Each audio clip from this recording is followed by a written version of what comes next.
Assalamualaikum warahmatullahi wabarakatuh. So kita sekarang ni ada kereta ni kereta Mustang. Kereta Mustang. Kereta ni berapa kali you pecah enjin? Ni enjin yang ketiga. Ni enjin yang ketiga ni. Enjin pertama pecah, kedua pecah, ketiga.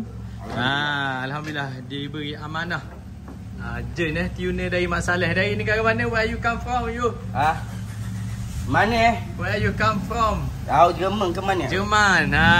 Jerman Senegal. Jerman tu tepi South Africa. Dia dari Afrika, okey. Jadi kereta ni sejarah dia tekan sekali pecah je pecah. Dia enjin kosong saja lebih kurang dalam 16-17 ribu. Enjin kosong ni 16-17 ribu enjin kosong untuk masuk pasang lagi.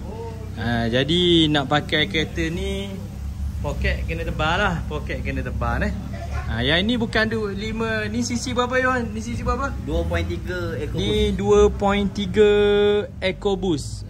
Jadi walaupun dia EcoBoost tapi poket dia bukannya ekonomi. Memang harga dia mahal lah barang-barang spare part dia. Jadi kita buat dekat sini. Kita buat apa? Sini kita troubleshoot boost pipe. Lepas tu yang kedua troubleshoot misfire. Lepas tu troubleshoot ECU dia pun dah bekas repair buat. Jadi kita touch up balik. Lepas tu kita buat dulu. Mula kita buat dia jadi dara dulu, virgin dulu.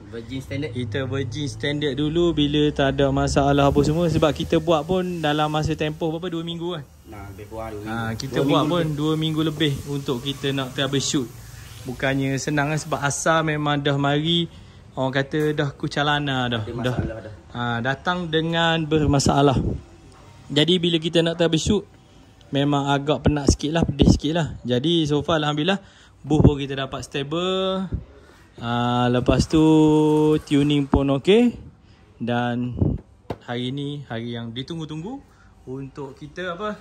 Delivered dan kita dyno tuning. Dah deliver kita kena dyno dulu walaupun berlakon.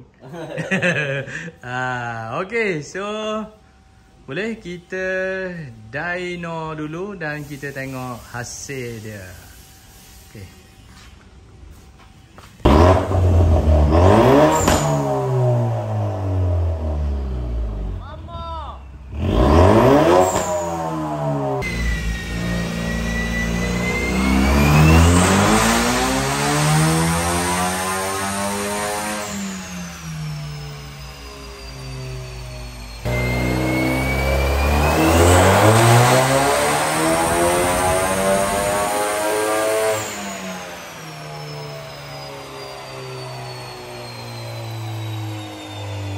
Geng, alhamdulillah geng.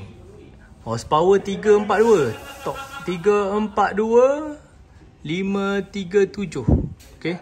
342 537 boost 1 lebih nampak tu. Horsepower top dia tinggi 500 lebih. Top memang padu geng. Kalau top 500 memang padu. Horsepower 342 dia punya power okey lah, tak jatuh. Mantap mantap. Jadi spek yang kita buat adalah stage 2 lah. Turbo masih lagi standard tapi exhaust system owner dah buat daripada depan sampai ke belakang. Lepas tu engine stock. Plug kita pakai plug SKS. Plug yang pertama misfire pakai SKS alhamdulillah sebab tengok pun coil pun dia pakai yang aftermarket bukannya original. Okey, so dia buat induction air filter yang apa? Arm speed yang daripada aftermarket punya carbon. Yang ni di custom stainless steel. Intercooler masih lagi standard dan dikira ni macam stage 2 lah. Dan hasil dia bila dapat 342 horsepower dan torque dia 500 lebih memang padu. Okey, so tu saja daripada Abang Turbo pada kali ni. Assalamualaikum warahmatullahi wabarakatuh. Mantap Pak Abu.